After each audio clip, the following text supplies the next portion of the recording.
My dad works in B2B marketing. He came by my school for career day and said he was a big ROAS man. Then he told everyone how much he loved calculating his return on ad spend. My friends still laugh at me to this day.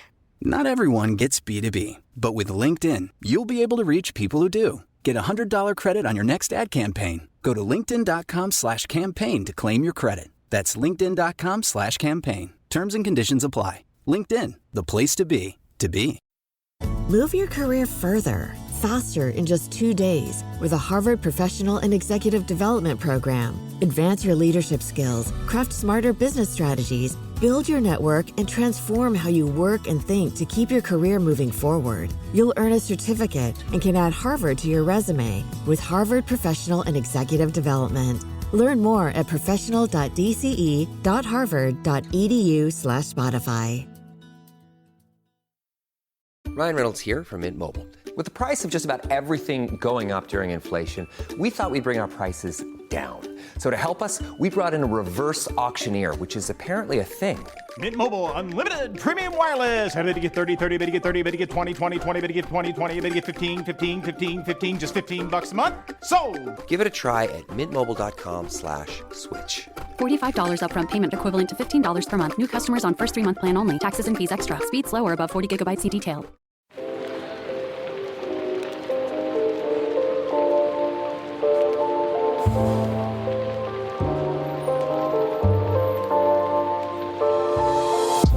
Welcome to Book Talk for Book Talk, a literary podcast where we've been deep diving into your favorite novels. This is Jack. And I'm Amy.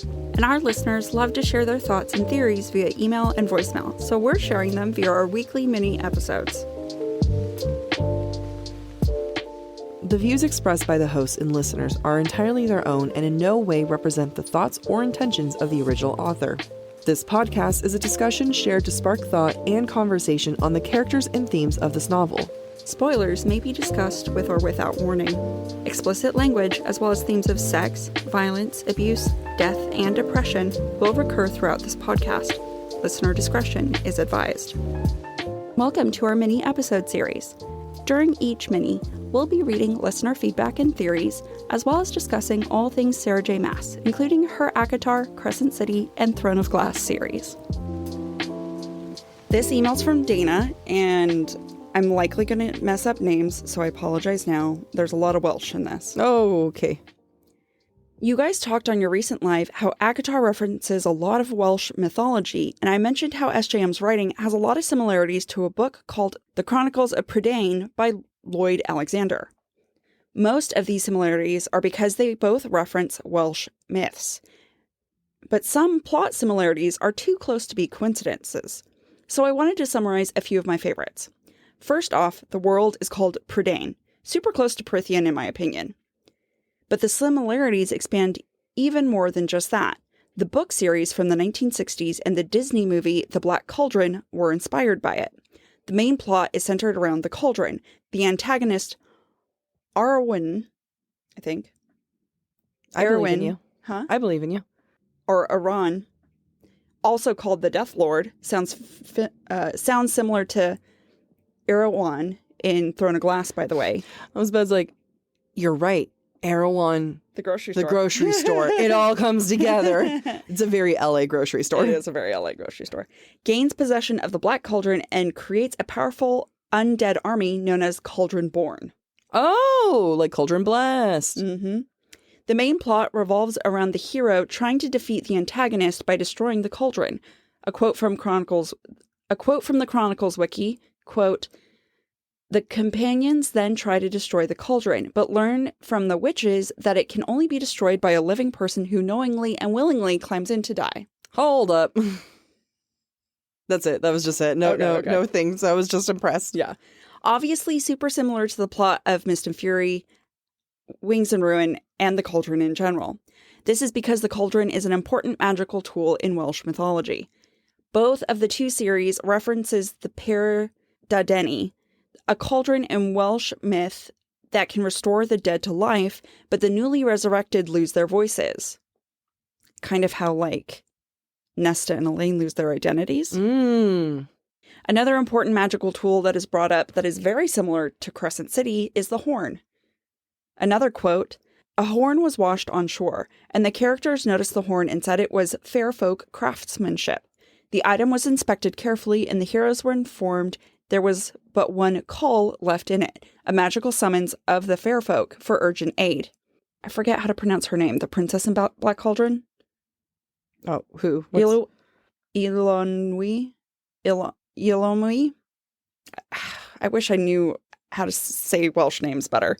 Oh, trust me, our Welsh listeners will let us know. Yeah, they will. Ilonui, a princess of an important house in the books, saw the horn and declared that it was all that was left of her heritage in the House of Lear. Another important magical artifact that blew my mind when I read it, Dyrnwyn, the Black Sword. Quote, "Dyrnwyn the Black Sword was an enchanted blade and, so far as the reader is given to know, the most powerful weapon in Prydain. That legendary ruler who wielded Dyrnwyn justly, as did his descendants, until the reign of King Ridha, who vanished under mysterious circumstances and the sword with him. For long years, even the very wise believed Dyrnwyn to be mere legend. That sword was found and then wielded by a character named Gwydion." Oh, okay. Gwydion is an important hero in Welsh mythology. Gwydion in the Chronicles of Prydain, wielding a magical black sword with a prophecy that disappears under mysterious circumstances, is very similar to Rune and Bryce in Crescent City, wielding the sword Gwydion that was lost from Prythian. Mm-hmm. Speaking of Rune, he's also in the Chronicles of Prydain. In the Chronicles, there's a Prince Rune, the only son of a king who rules an isle called Isle of Mona with his queen. Now in the Chronicles, Rune is, quote, "a well-intentioned but clumsy heir. Many say he needs to mature and grow into his throne to become a good king. The main way he proves himself is when he saved the other heroes when they go into a cavern and are attacked by a giant. Quote, from that point forward, though he might remain feckless and impulsive, he would have the core of what a man should be." Wow. There's a lot There's of a similarities that I did not realize. Yeah, seriously. I mean, I love that other people know this. I love that Yeah. SJM knew this. Yeah, SJM, like, she must be so well read. I know. How does that happen? How you read. That's how it happens. I'm very well read in smut. This comes from the lore of pucking around. I mean, this is a great example because isn't her university degree in like history? Maybe. Sounds right. It sounds like she took what she knew and made a new something out of it, which all art is stealing if you talk to any artist. Oh yeah, like no one's invented anything. But so, I love that she took what she knew and she made something out of it. Yeah. No, damn it, SJM. She's so good. One day, if we talk to her, it will definitely be one of those questions is like, how much do you read ancient? Yeah. Or not, like, just not ancient, but like, how much do you read British lore, European lore? Like, what is happening? Why are you so good at this? Yeah. And like, how are you so good at taking this stuff and making it new? Taking what you want from it. Yeah. And then not following it to the letter if you don't want. Yeah.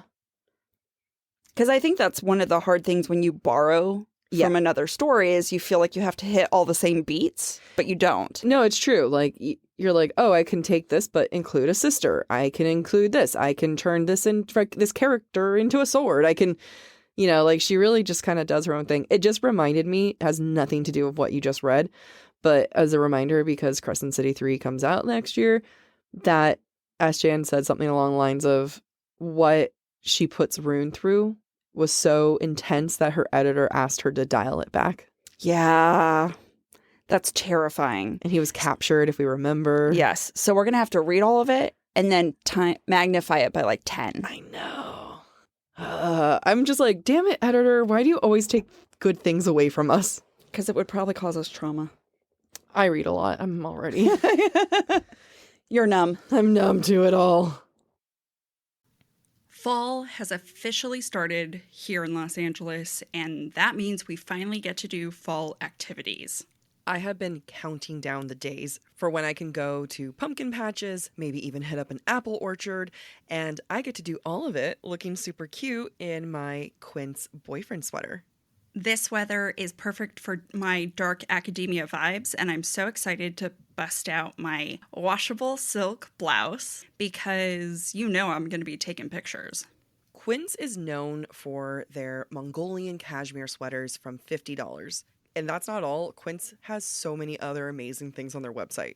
All of those items are priced 50 to 80% less than similar brands. That includes leather jackets, cotton cardigans, soft denim. Like, my entire fall wardrobe is genuinely turning into Quince wardrobe. By partnering directly with top factories and cutting out the cost of the middleman, we get savings as the customer. One of my favorite parts about Quince is the fact that they only work with factories that use safe, ethical, and responsible manufacturing practices. And they still manage to get premium fabrics and finishes for that, luxury feeling for every item that they have. Get cozy in Quince's high-quality wardrobe essentials. Go to quince.com/booktalk for free shipping on your order and 365-day returns. That's Quince, QUINCE.com/booktalk, BOOKTALK, to get free shipping and 365-day returns. That's quince.com/booktalk.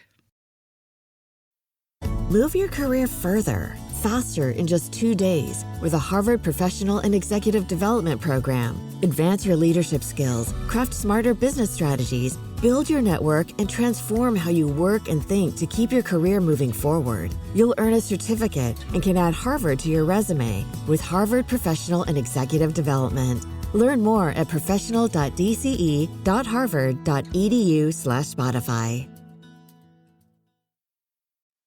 This comes from Kate. I know there's been a lot of theorizing from you both about Mor potentially being Starborn, but I think Gwyn might be too. I've been rereading Silver Flames, and at the end of chapter 13, after Nesta has swapped the books in Meryl's office, she goes looking for Gwyn, did I say it right? Okay. And finds herself singing. Gwyn's hair seemed to glow brighter with her song, skin radiating. Then a few lines later, Gwyn whirled towards her, glow fading. I don't think Sarah would have mentioned the glow twice like that if it didn't mean something. So Gwyn also glows, I think, during the choral scene when she's singing in the choir and Nesta goes to see her perform. I always understood that as not Gwyn being Starborn, but Gwyn being a light singer, because she also sings in the Silver Flames secret chapter, and Azriel's shadows react to it. Oh, yeah. Do I have any other evidence to tell you that? No. I have a different theory. Sure. Doesn't mean I believe it. I don't know anything. But you know how people think that Lucian might be her grandfather or something? Lucian's father, Helion, he glows. Could be a sign from the day court powers. Ooh, great point. Great point. You know what I also thought of when I was reading this? Let's go back to the email we just read from Dana. Gwyndian is the sword. Sounds a lot like Gwyn. No, it makes sense. Like, is she, I don't know if she's Starborn, but she's a sword. Or could she be a wielder of Truth Teller or of, Bryce's sword? I have no idea. SJM is laying clues. We just don't know. I don't know what it means. For. I don't know what any of it means. Where I'm like, okay, so she can wield Truth Teller. Who was the only other person that wielded Truth Teller other than Azriel? Elaine. What was another thing that Azriel gave Elaine, then went to Gwyn? A necklace. All right, so the power's in the necklace. Definitely not. The necklace is an initial on a chain around her neck. Taylor Swift reference. In case people didn't pick that up. This email is from Courtney. Was just listening to your Theories mini episode where you talked about the similarities between Bryce and Nesta and how they are two halves of the same coin, and I think this theory is spot on. They are also both dancers and have a special relationship with music. Nesta is going to play a part in getting Bryce back to Crescent City. I'm also wondering if Elaine is going to play a pivotal role in the fight against the Asteri with her seer powers. Pivoting a bit, but my main question is, how are Prythian and Midgard related? To me, Prythian can't be the original home of the Fae/Shifters because Amren says to Bryce that the language of the old Fae hasn't been spoken in Prythian for almost 15,000 years, which would be a similar timeline for Midgard. Not sure if I have the whole theory here, but just food for thought. So there's two things. Yeah. I love that. I do like the idea that Bryce and Nesta are gonna like help each other. I bet they end up being friends. Or they'll hate each other because they're so similar. How similar are they really, though? I think they could end up being friends. And I don't know if that's going to happen necessarily, because what people kind of put together, not that they're not going to be friends.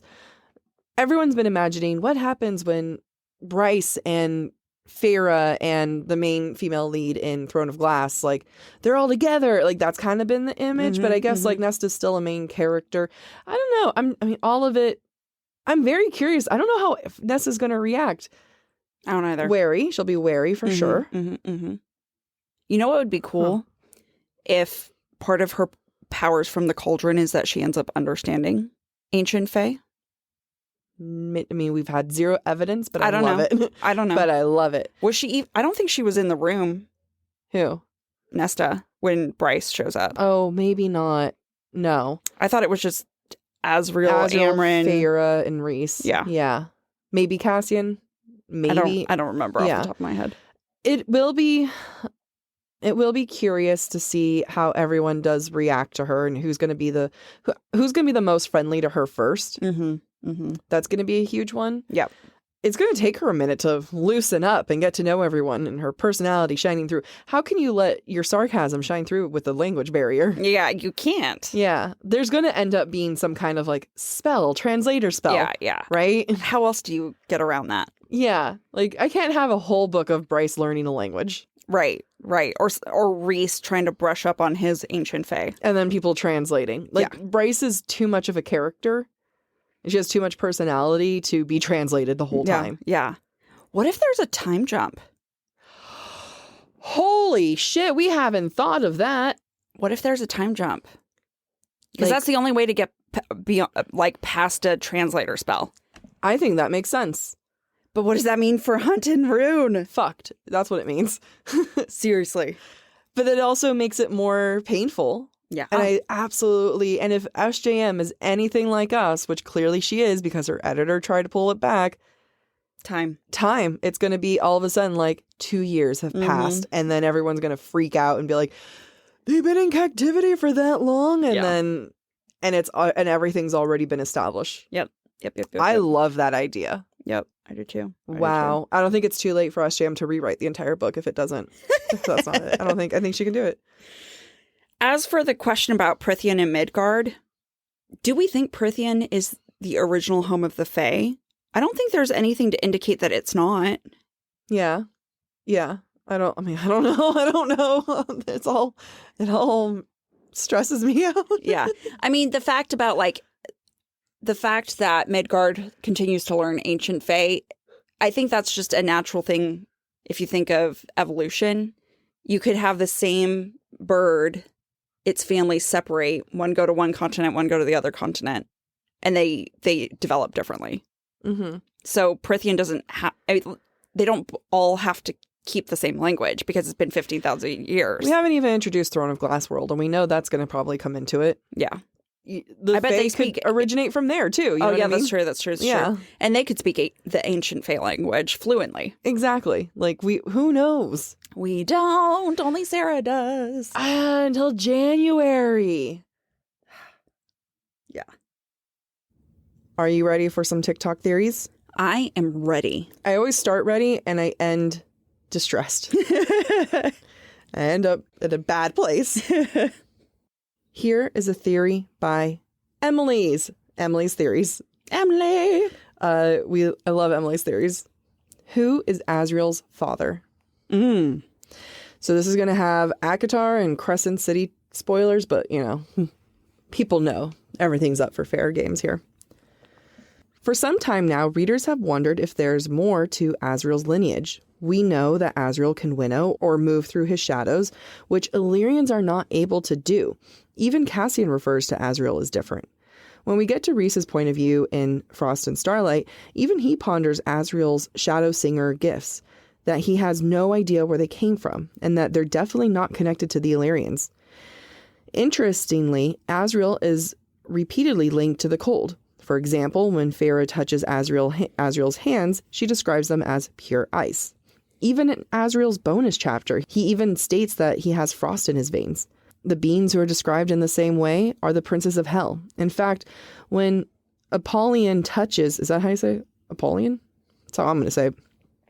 In fact, when Apollyon touches Bryce's hand, she says that they felt like ice, just like Azriel's hands. This begs the question, how is Azriel connected to the princes of hell? And who exactly is Azriel's father? Rhys mentions that in the centuries he's known Azriel, he's heard very little about Azriel's childhood. When it comes to Azriel's father, we have minimal information. However, we do know that he is a lord, perhaps just like the lord that lives in the hewn city, Lord Thanatos. Thanatos, yeah. The same name as one of the 7 princes of hell, Prince Thanatos. Although the other princes of hell we have met so far are blonde, interestingly, Thanatos has dark hair, dark eyes, and is described as handsome, unsmiling, with a powerful body, just like Azriel. We also know that the Illyrian wings and the wings of the princes of hell and their armies are the same. Thanatos also appeared to Bryce wearing black armor, like the armor of the Illyrians or Darkbringers, both associated with the Night Court. Speaking to mythology, Thanatos is the Greek god of death, and in many biblical texts, Azriel is the angel of death. In fact, both Thanatos and Azriel were regarded as psychopomps. I'm going to just stick with that word, meaning that they escorted the souls of the dead to the afterlife, often to hell. Some regard them as equivalents of each other. In fact, we actually see this in action with Thanatos in Crescent City. Thanatos is summoned when Ethan has questions about where his brother's soul is. Thanatos then states that he often speaks to the souls of the dead. Bryce even remarks that Thanatos peddles souls. But then it hit me. Starfall is the migration of deceased souls right into the Night Court, where Thanatos is. We also know that when the princes of hell travel into the worlds that are not their own, they are forced to take an animal form and can only stay for a few hours, like Adis in his cat form. But we know Cure refers to Thanatos as Lord Thanatos. He has a daughter. He's clearly not an animal. Prythian has to be the true home of Thanatos, a prince of hell. As crazy as it sounds, we know that Meryl said the differing worlds are stacked on top of each other. But doesn't that sound very similar to the 7 levels of hell? What if the 7 levels are different hell realms stacked on top of each other, and Prythian is one of them? After all, before Bryce used the horn to travel to Prythian, she said she'd attempt to find either Adis, Apollyon, or Thanatos. And then the horn takes Bryce to Prythian, the home of Thanatos, where Azriel finds her, who, as per this theory, is the son of Thanatos. And coincidentally, when Bryce lands in Prythian, she asks the inner circle if they know Adis or Apollyon, but not Thanatos, because they would know of a Thanatos. And we know that the original Starborn Queen allied with the princes of hell. She even fell in love with one. Adis and Apollyon have also been watching over and guiding Bryce, the future Starborn Queen.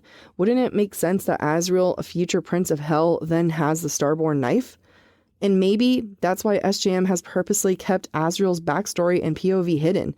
But now that we know of the princes of hell, now that Bryce has traveled to Prythian, or a level of hell, it will all be revealed in the books to come.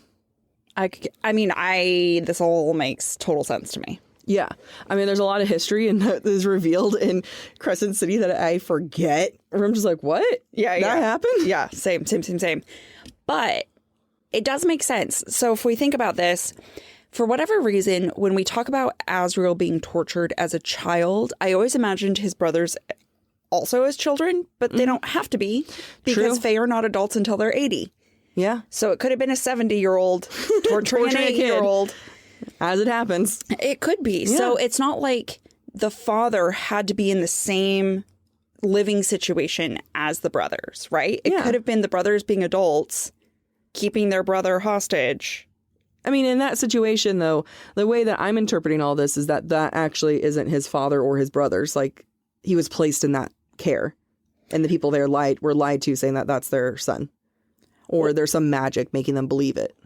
See, and I almost see it as Lord Thanatos could be in the Court of Nightmares and his... Because nowhere is it mentioned that his brothers are actually Illyrians. Yeah. No, it's all confusing, and I don't remember anything. It sounds like his mother was Illyrian because she would have had to be able to birth him with the wings. Yeah. So Lord Thanatos could have gotten an Illyrian woman pregnant. She had Azrael. But that's assuming that the person who was torturing him with the brothers is Lord Thanatos. But there was no father ever doing the torturing. It was only the brothers. Oh. So Lord Thanatos could have given Azrael to his brothers to keep him out of the Court of Nightmares. We sure there's no father situation? I don't remember mention of we talk about the father being a lord, but we never mention the father being involved with the torturing. I don't remember what book that's even mentioned. Mist and Fury. I thought it did say, because didn't they say that they went back and killed all of them?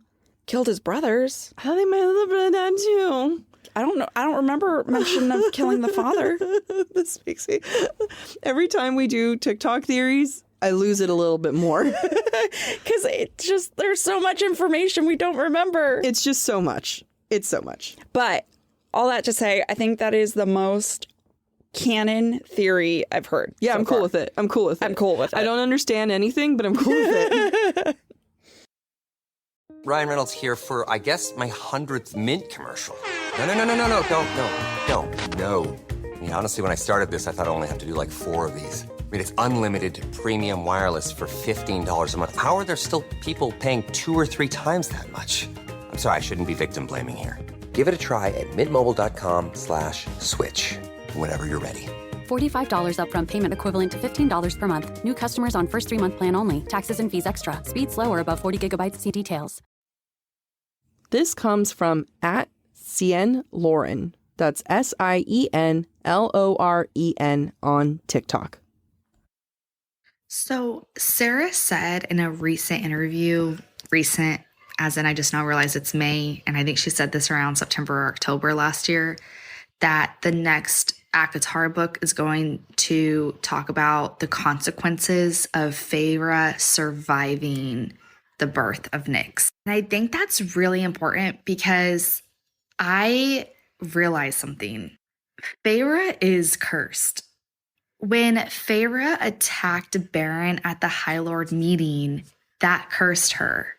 When Feyre brought up the point to Rhys that, what is going to happen if Tamlin, attacks us? And he said that to not worry about that because the High Lord meeting will have, a spell on it that whoever attacks somebody will have a curse placed on them and it will most likely be their life.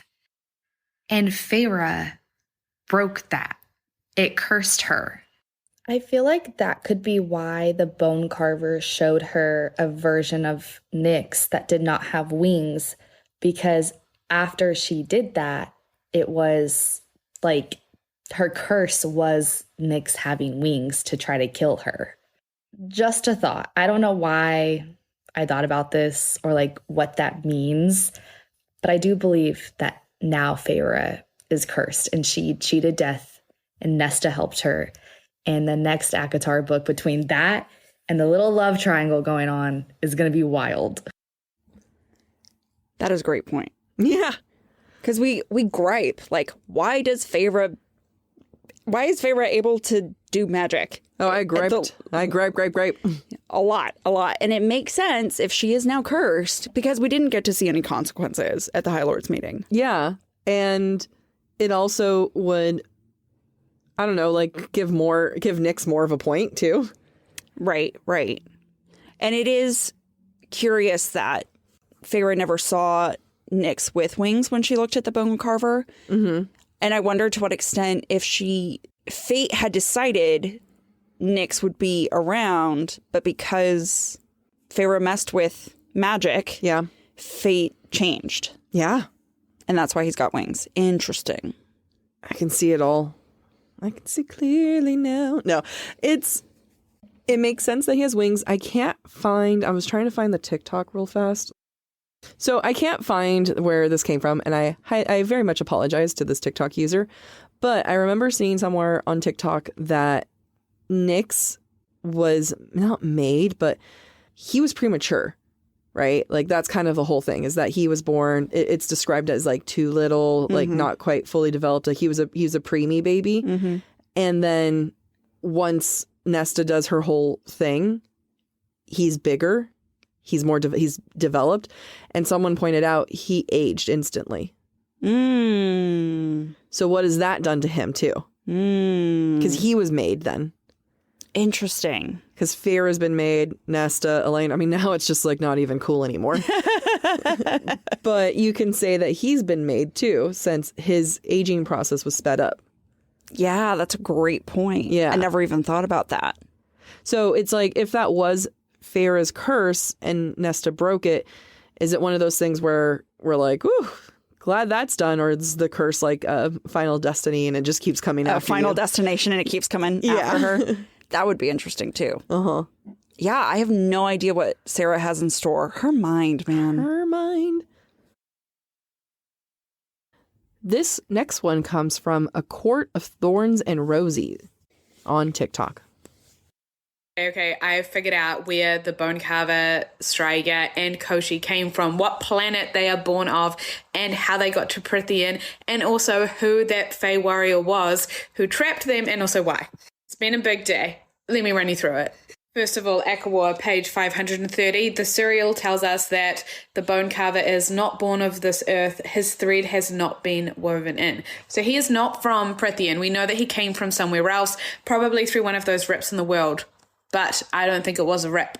We also know that the carver traced 3 overlapping interlocked circles in the dirt to represent himself, his twin sister Striga, and Koshi. This is on page 239 of Akawar. We also know that Bryce's amulet is made up of 3 overlapping circles, which Mika tells us on page 676 of House of Earth and Blood is a Archesian amulet, the amulet of priestesses who once served and guarded Pathos. We also have a second link between the bone carver and Pathos, and that is when he describes his home as nothing more than dust over a barren plain in here. And then Apollyon takes Bryce to Pathos's ruins, which is nothing more than dust over a plain, which is in this book. Besties, we already know that the horn opened up a gate between Prithian and Midgard. Okay, this is page 757 of House of Sky and Breath. Bryce is in the dusk room and she reads, "There was a drawing of a Fey female," and the caption is, "They did not see and the old enemy who offered a hand through time and space. Like a fish to bait, they came, they opened the gates to us willingly. They walked through them to Midgard at our invitation, leaving the world they knew behind." These people that came through were, of course, Thea and her starborn Fey. Regulus also tells us that Bryce is a direct ancestor of these people who hailed from a land of near-permanent twilight, which of course is probably the Dusk Court from Prithian. We also know that there were no Veneer, Fey, shifters or anything on Midgard initially. It was only humans. Regulus says something along the lines of, the food here isn't viable, but it's like a perfect environment, a perfect breeding ground to bring people to. So what I'm saying is that these 3 death gods, who were probably most likely from Pathos, Striga, the Bone Carver, and Koshi, when those gates were open to Prithian, they walked back. Dusk Court members came through, and I think those gods, those death gods, and the humans walked through to Prithian, because we also know that wherever Prithian is, there was probably no humans there initially. And this Fey warrior, right? The one who trapped all of them, we're missing a starborn princess. I think Thea and Helena, who stayed in Crescent City to fight the war against the Asteri, I think her other daughter, she went back to Prithian and she's like, I've opened these gates, I've let these 3 big bad into Prithian, now I need to go and trap them. I need to sort that out. A lot of this makes sense to me. Mm-hmm. Humans were slaves in Prithian. Mm-hmm. So it would make sense that they came from somewhere else. Yeah. And then were basically captured and bred by the Fae. Makes sense to me. I always felt like the amulet that Bryce wore had significance, and I couldn't figure out where it was connected, and now it makes sense. Yeah. Pathos. So love that. And we know that the Starborn Queen and her daughters are going to come into play. So I always felt like maybe it was Thea who trapped the death gods in Prythian, but now it sounds like it might be one of her daughters, which also makes sense. But man, it hurts my brain to think about. I need a diagram. I need a diagram. And not a diagram of theories, but like I need a diagram of like all the lore.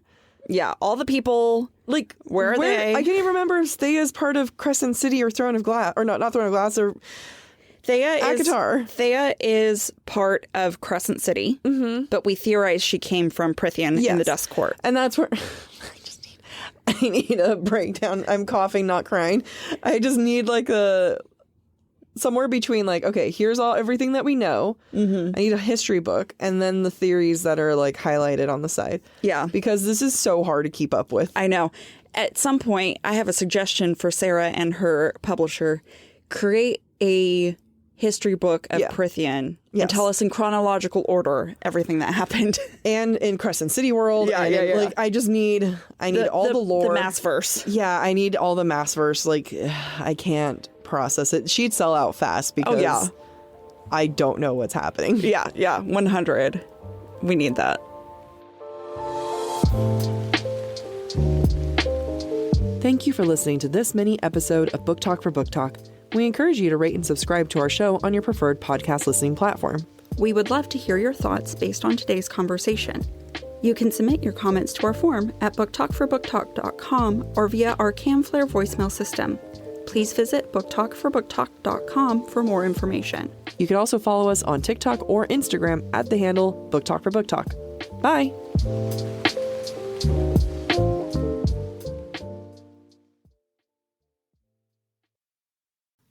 Fall has officially started here in Los Angeles, and that means we finally get to do fall activities.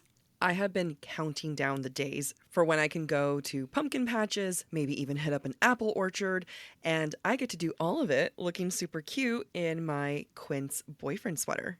This weather is perfect for my dark academia vibes, and I'm so excited to bust out my washable silk blouse because you know I'm going to be taking pictures. Quince is known for their Mongolian cashmere sweaters from $50. And that's not all. Quince has so many other amazing things on their website. All of those items are priced 50 to 80% less than similar brands. That includes leather jackets, cotton cardigans, soft denim. Like my entire fall wardrobe is genuinely turning into Quince wardrobe. By partnering directly with top factories and cutting out the cost of the middleman, we get savings as the customer. One of my favorite parts about Quince is the fact that they only work with factories that use safe, ethical, and responsible manufacturing practices. And they still manage to get premium fabrics and finishes for that, luxury feeling for every item that they have. Get cozy in Quince's high-quality wardrobe essentials. Go to quince.com/booktalk for free shipping on your order and 365-day returns. That's Quince, QUINCE.com/booktalk, BOOKTALK, to get free shipping and 365-day returns. That's quince.com/booktalk. Hey, I'm Ryan Reynolds. At Mint Mobile, we like to do the opposite of what Big Wireless does. They charge you a lot, we charge you a little. So naturally, when they announced they'd be raising their prices due to inflation, we decided to deflate our prices due to not hating you. That's right. We're cutting the price of Mint Unlimited from $30 a month to just $15 a month. Give it a try at mintmobile.com/switch. $45 upfront payment equivalent to $15 per month. New customers on first 3-month plan only. Taxes and fees extra. Speed slower above 40 gigabytes. See details.